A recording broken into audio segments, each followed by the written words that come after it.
Hello everyone, welcome to How to Stay Married So Far.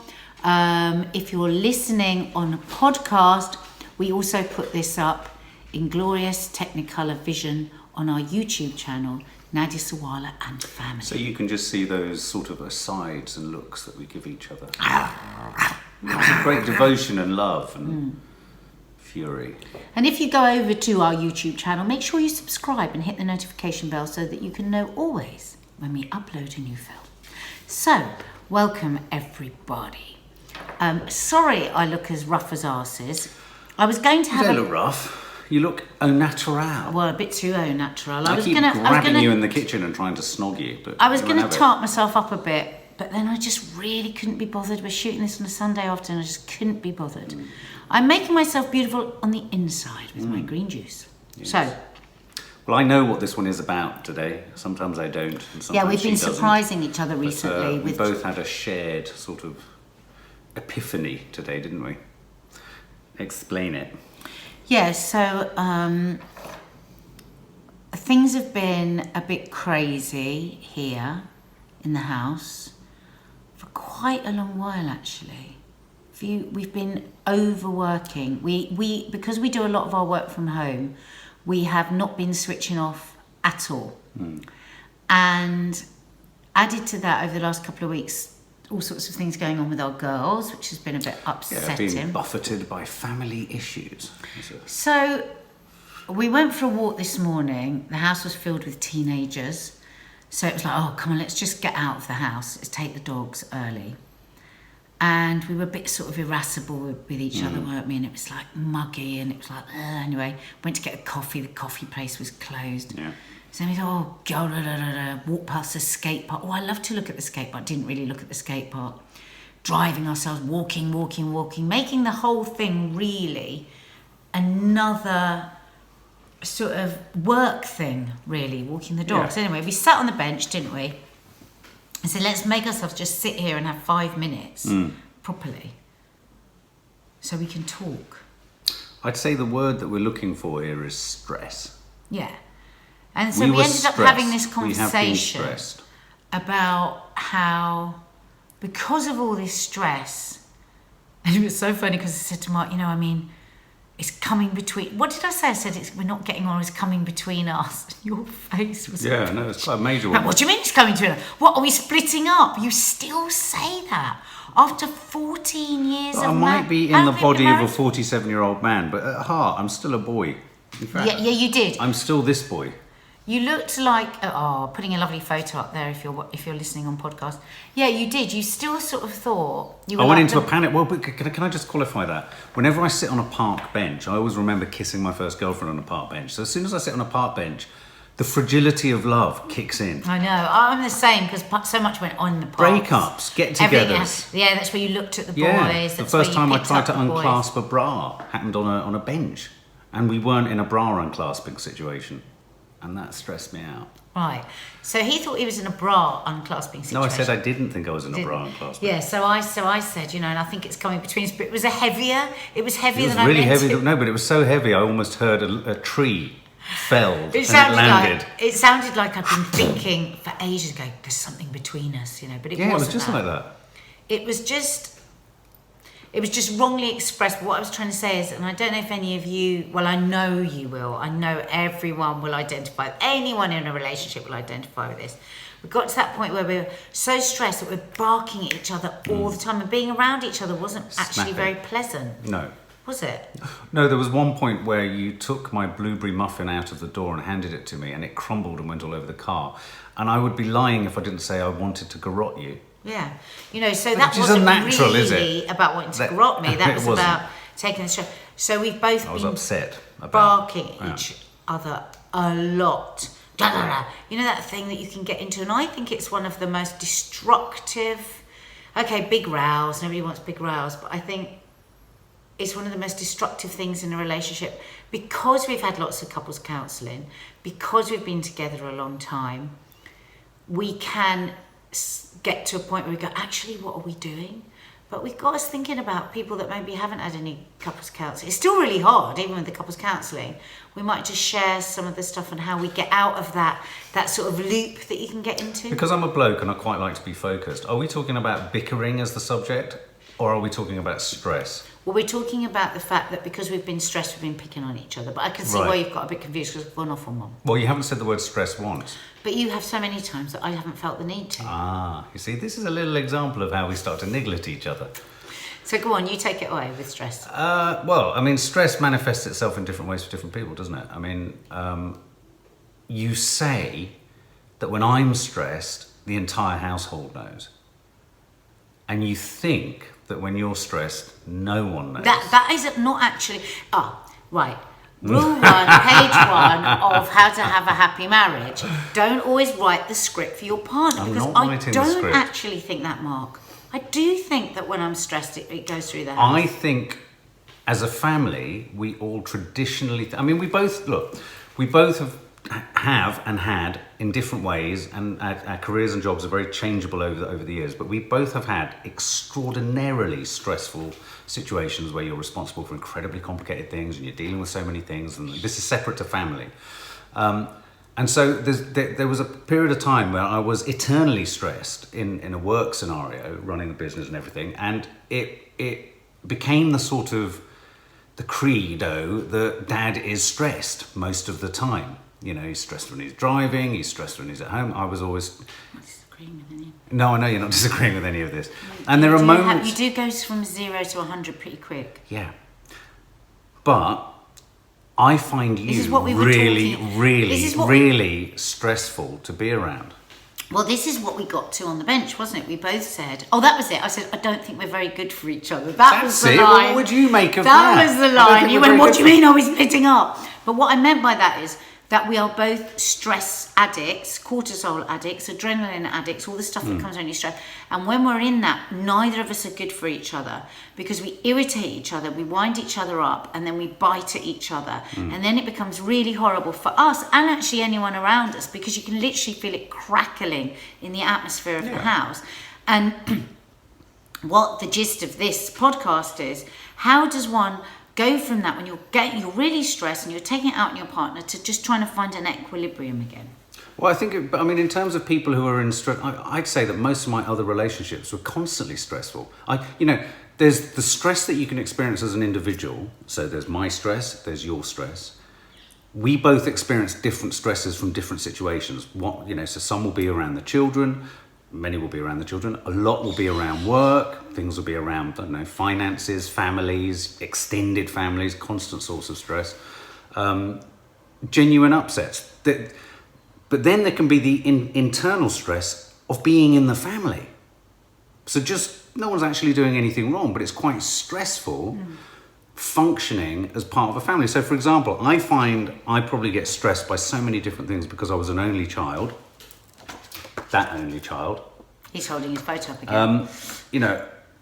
I get very stressed by things that wouldn't be stressful to you, say, where you're quite used to kind of a lot of noise and a lot of activity and a lot of kind of, you would call it multitasking. I can do multitasking, but you can have a lot of stimulation going on in lots of different ways.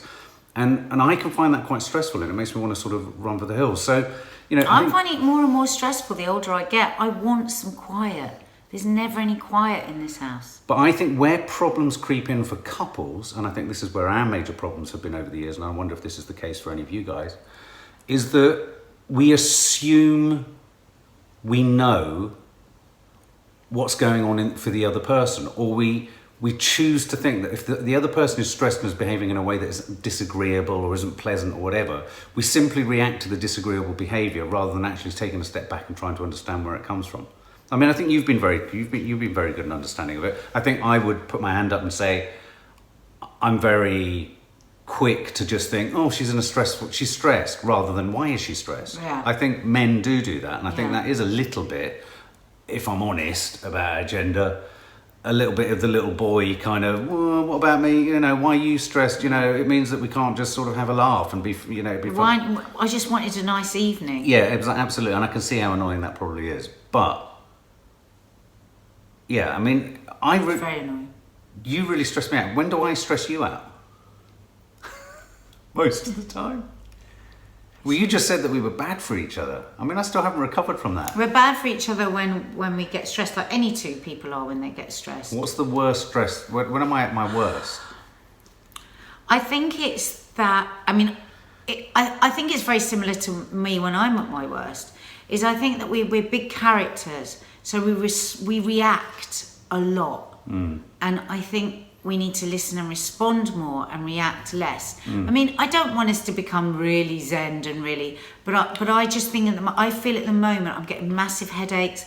I feel like we haven't got any zen. I'm getting headaches because we're always at this pitch. No matter what happens, whether somebody comes in and tells us, oh, you've left your milk on the doorstep, or whether somebody comes and said, oh, somebody's just dropped dead by the bus stop, we give the same amount of reaction so that we're like, "Dah!" the whole time. But can I also say... No, let me just push one. If you think about that conversation that we had with Maddie earlier today, every single thing you responded in the most massive way, didn't you? Yeah, because I felt like my children were under attack. No, I know, but they weren't. She was just telling you funny stories, but Yeah, you were reacting. but I was feeling defensive like of her. like we were all going to war and you had to do incredible things. Well, I do think that for men it's quite difficult. I think because men, I mean, I'm not being gender specific here, but I think because we haven't got other things to battle for, I think that's where sport's very useful for men as stress relief. I mean, stress relief is a massive thing, isn't it? How do you get your stress out? You running, whatever it is. Well, I think I'm going to tell you something now you don't know. What? So you know, at the weekend when I was in Glasgow, Yeah. I got a call from the girls. Right. And Kiki had a phone call from somebody. Look at your face twitching now. What are you thinking and feeling? I don't know. Well, why? You feel like you're torturing me. Saying, see what how are you feeling? I'm just trying to prove What how are you you're feeling? overreacting. Yeah, Your well, whole because you're face being is really twitching. teasy. So, and she'd had a nasty prank call. Had you? Yeah, had she? And I said, okay, well, yeah, that's horrible. I said, but it's probably just a prank call. We used to do it when we were kids. You just dial any number and you phone up and you hear something. And don't tell them I've told you this, by the way. Right. So I said, if it happens again, then that's a bit more worrying, and then call me back. I said, but where's Dad? And they said, he's downstairs. Yeah, but I often am downstairs. And I said, well, why aren't you telling him? I was in Glasgow. Yeah. And they said, oh God, because he'll just get so stressed and he'll really get over it. And he'll start saying it's probably some terrible person that you know that is dead, and went into this whole diet. Hang on a minute. Hang on a minute. Whatever you think, that's what they feel. Do you think that might be because you do go from 0 to 100? And you don't. Why do they always tell me everything first? Because you're usually... Because stuff happens usually when you're away. No. And you're on the end of a phone. No. They tell me everything first because they know you're going to go from 0 to 100. They've told me that. Only in their defence.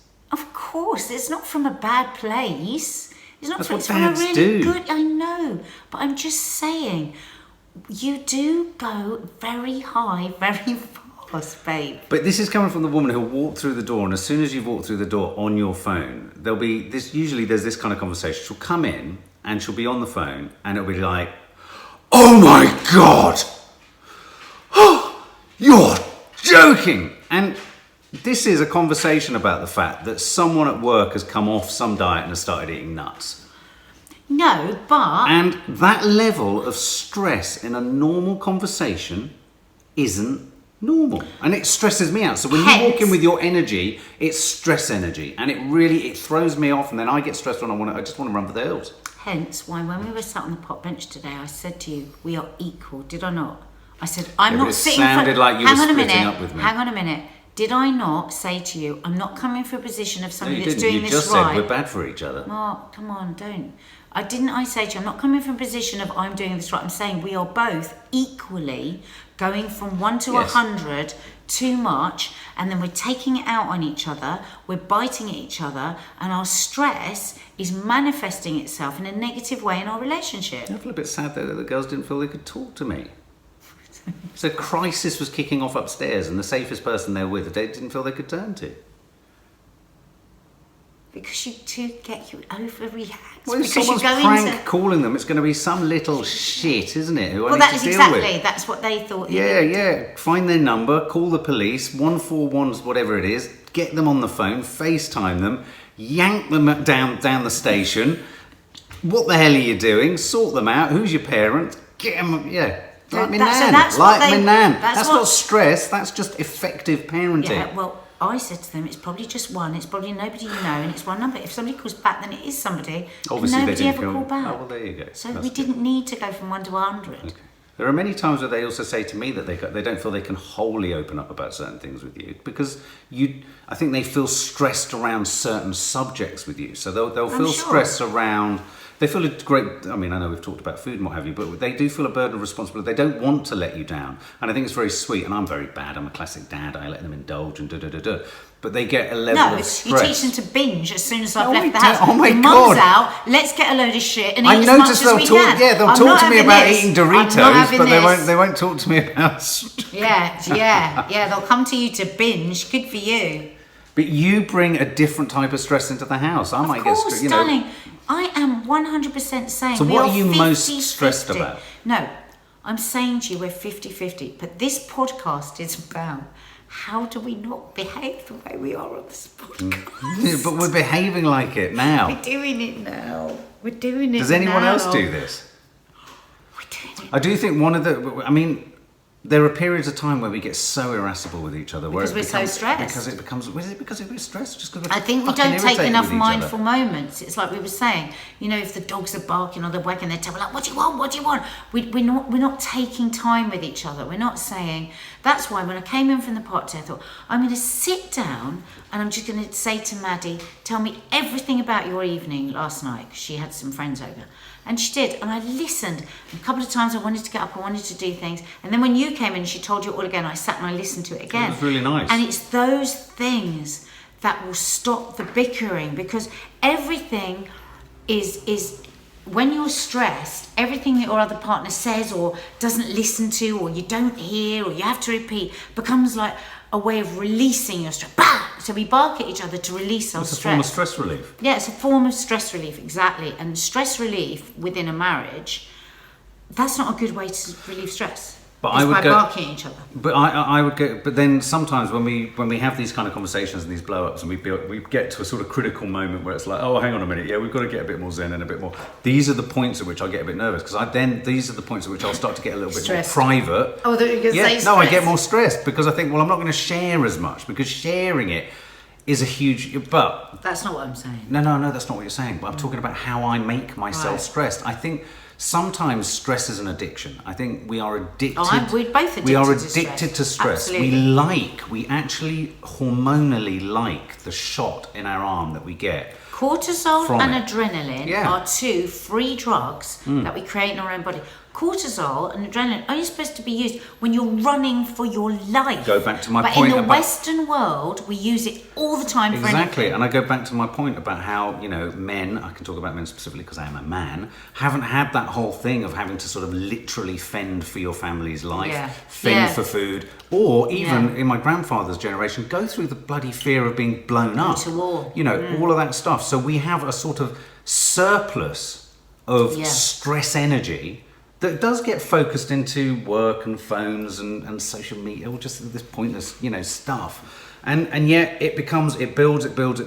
And I do think, you know, it's that classic thing of you take it out on those nearest to you, don't you? Yeah.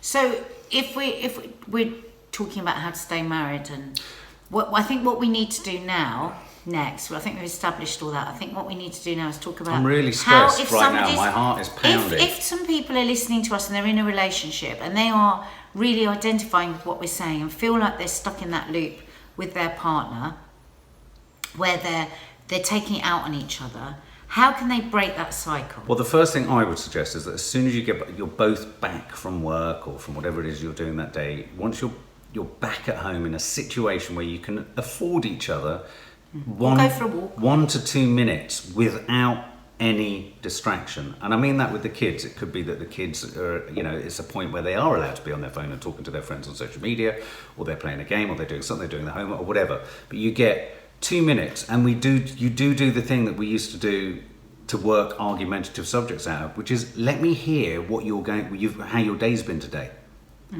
Just let the other person talk. Don't comment on it. Don't, just let them share. Yeah. Even just say to them, what's been stressing you out today? Because as soon as you start to talk about it, we do that sometimes, Well, like this morning when you woke up, we were still in bed, and you said, I've woken up so stressed. And for the first instant, I thought, oh, don't, because I feel really stressed. And I thought, well, actually, no, I did wake up. I'm actually all right. So why don't I just really ask Mark what's really the matter? Yeah. And we had a big conversation about it, and you Yeah. shared with what you were feeling, what you were stressed about. It did, of course, it didn't magically disappear. Well, no, because we got to the park and you told me we were bad for each other.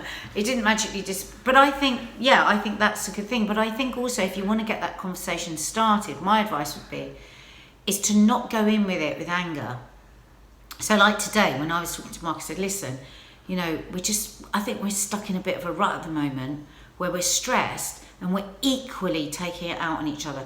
Because if you start a conversation in a marriage or relationship, which we did for years, by going, you're really pissing me off, or da-da-da, the only thing somebody is going to do is defend themselves. It's human nature, who wouldn't? Whereas if you say, I'm struggling a bit, do you feel like you're struggling a bit? What do you think we can do about it? That's a good opener. I've got a real issue that for me is a problem in, I think, quite a few relationships. I don't think it's necessarily that much of a problem for us, though there are times where I assume it is. And this could be a little example of where I write the story I think is happening. Where I think a bit of competition comes in about stress. I think in a lot of couples and in a lot of households, not just between couples, but between parents and their grown-up children, there's almost a sort of badge of honour. The more stressed you are, the more you're working hard. It's like they often say, I always remember researching this idea around bullshit jobs and what parts of work is necessary and what parts of work are rewarding to yourself, and where it's actually written anywhere that you need to work for someone in the way that we work for people. It's not about not being productive or earning a keep, but the way in which so many of our jobs aren't necessarily worthwhile. And apparently, if you laugh at work, you're considered to be not as productive as someone who doesn't laugh at work. What a load of rubbish. If you're more stressed at work, Really? and you're at work for just simply longer hours at your desk, which is why people always leave their coats on their chairs, you will be seen as more productive, even if you are doing absolutely nothing at that desk.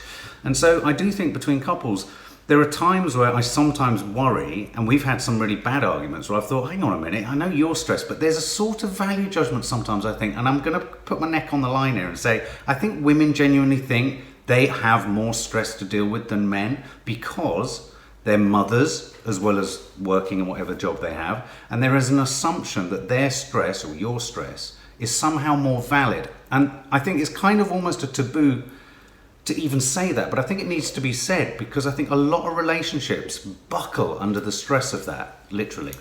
I think couples compete about everything. I'm the most stressed. I've had the least sleep. I'm the most this. I'm the most that. I think that comes into because there's a lot of dissatisfaction, and like you say, people don't listen. People don't respond to each other. So I think there's truth in that, definitely. And I think because women do naturally do more of the nurturing and the feeding and the clearing and the cleaning, and because they do all of that stuff and they do tend to multitask more, I think that there does become a martyr thing can slip into that. Yeah, but where if you as a partner want to actually help the woman in the relationship be less stressed, it's not actually wanted. Your help isn't actually wanted because excuse me, no, I quite like it. Because but hang on, if you want to pull the hair out of the shower, you can do it. I've pulled hair out of that shower Mark, many times. The first time you pulled hair out of the shower was about 6 months ago, and it was like a revelation. Okay, you if you want to go out in the garden and pick up 65 40 bags of dog shit, you do go and do it. I do hair. Well, then don't pull them in quid quo but pro. What I'm saying is, I do all the washing. I wash everything. I don't ask you to wash. No, you don't. You wash your stuff. I wash all my clothes. A lot of men don't wash any of their own clothes. What do you want? A round of applause? No, I wash don't want a everyone round of else's applause, clothes. but don't you sit there plucking the old hair down the old shower. No, but what I'm fitting. saying is, listen, let's not have a round. I feel so stressed. Competition of stress. You see, already you've illustrated I'm not the very gonna do thing this. I've said. You're getting competitive. You not got gonna- competitive about You've stress. been pointing that felt tip at me for the last 3 minutes, talking about how bloody fantastic you No, are. I and how haven't. bloody annoying I haven't women are. said- Don't start. Oh, why do you do that as soon as Mark. someone says that? Mark. Why do you do that? Why do you do that? Watch I this said- back. I said- Just you watch say this that so many back. times, and when I do watch it back, I think, oh, that's more than reasonable, Mark. More than reasonable. Okay, so what's your point? Don't do that. Don't, Well, no, I will seriously, sit. what is your I point? will sit here I don't know what your silently point until is. you remember what my point was. Well, the point that you're You're not making gonna do is that. that women don't want to be helped out I'm of not their saying all stressful women. I'm not saying all women, situations. but I do think. I think I there's like to be helped when unwritten- I'm stressed. I would love it when if I say, oh God, I'm really stressed, you went, oh God. Instead of going, oh God, what about? You actually went, God, how? Why? What can I do to help you? Well, of course, I would try and help you, but equally, But for I'd you say to the same say, thing I don't back. want you to help me when I'm stressed. Oh, God, this is not a good podcast. We're supposed to We're not helping anyone. People want to see that we're just like them. We're there's just like nothing you. to see We're just and like you. nothing I'm to now- hear here. yeah. We cannot help you because we cannot help And ourselves. by all accounts, on the bench earlier today, we're not good for each other. So we might not be on the bench together You're next such week. a brat. You've said that so many times. I'm going to go and clean all of your hair out of the shower. It's all right. I did it yesterday. And There then wasn't any you, there. okay, well then you can go into the garden and clean up all the dog shit. Go on. Are you feeling proud of yourself? Are you? So, I feel so much more stressed at the end of this than I did going into it. Yeah. So, sorry, we've been as good as bloody useless again. See you next time.